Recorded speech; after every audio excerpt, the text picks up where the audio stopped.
pagi, Kak. Pagi. Perkenalkan, nama saya Mata Tri Puji Rahayu. Saya biasa dipanggil Rahayu. Di sini saya dari kampus Politeknik Kesehatan ingin menyampaikan penjelasan tentang penyakit. Baik, Kak. Di sini saya ingin menjelaskan apa itu pengertian MAH. MAH adalah peradangan yang terjadi pada lapisan lambung atau lapisan dalam kantung nasi. Gastritis atau MAH yaitu peradangan pada dinding lambung, terutama mukosa lambung. Penyebab penyakit lambung antara lain pola makan yang tidak teratur, sering makan makanan yang asam, panas, pedas seperti sambal, cabai, saus, dan lain-lain. Tanda gejala MAH seperti berikut, yaitu 1. Nyeri ulu hati, yang kedua mual muntah, yang ketiga tekanan darah menurun atau pusing, yang keempat keringat dingin, yang kelima nadi lebih cepat atau tidak normal seperti biasa, yang keenam kadang berat badan menurun, yang ketujuh nafsu makan mengurang, dan yang kedelapan perut terasa kembung. Di sini saya juga akan menjelaskan apa itu jenis-jenis MAH. Yang satu adalah nyeri akut. Nyeri akut itu terjadinya mendadak kurang lebih dari 6 bulan. Dan yang kedua adalah kronik yang terjadi menahun yang paling lama dari lebih dari 6 bulan. Di sini juga komplikasi MAH.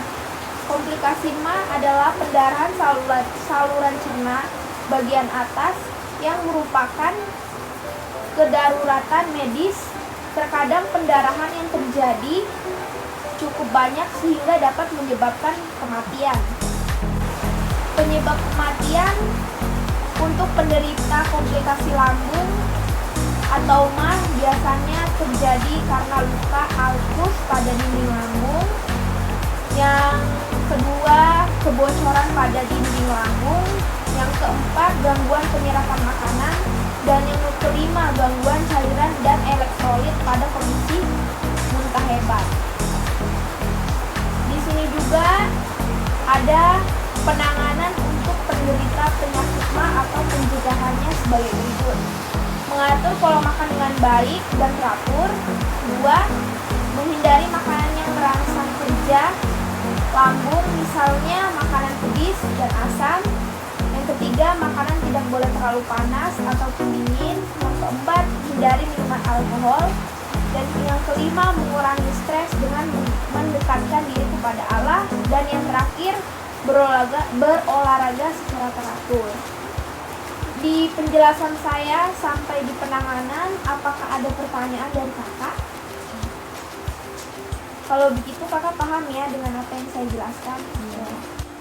Baik, kalau kakak sudah mengerti tentang apa yang sudah saya jelaskan tentang komplikasi MAH, jenis-jenis MAH, tanda dan gejala MAH, penyebab MAH, dan pengertian MAH.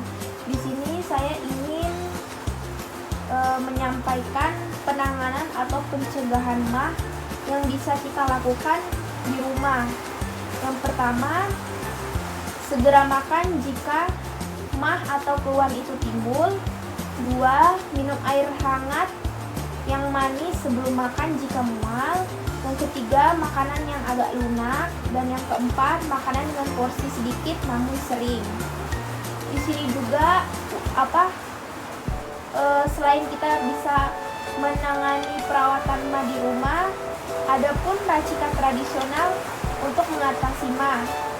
Yang sebagai berikutnya adalah sebuah kunyit besar 1 atau 3 kunyit kecil yang dicuci lalu dikupas. Setelah itu diparut, diperas dan dimasak dan ambil sarinya, kemudian diminum pada pagi dan sore.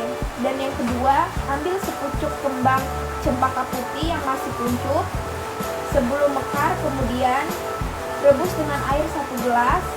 Setelah mendidih, angkat lalu endapkan selama di bawah embun. Keesokan harinya pagi-pagi diminum. Lakukan cara ini di atas selama 1 bulan. Jika kakak semisalnya nanti adik keluarga atau mungkin ada teman yang penderita penyakit mah kakak bisa menyampaikan racikan-racikan tradisional ini atau penanganan penderita mah yang kita bisa lakukan di rumah. Apakah kakak ada pertanyaan? Ya. Oke, baik. Kalau begitu terima kasih atas waktunya. Saya ucapkan terima kasih. Semoga apa yang saya sampaikan tentang penanganan penyakit mah, pencegahan penyakit mah, cara merawat penyakit mah di rumah, semoga bisa menjadi bekal untuk kakak. Semoga juga kakak bisa terhindar dari penyakit mah dan kakak juga bisa menjalankan hidup pola yang sehat, bukan hanya untuk kakak tapi untuk keluarga kakak ataupun untuk teman-teman kakak dan orang dari sekitar kakak yang kakak sayangi. Itu saja penjelasan saya ucapkan terima kasih.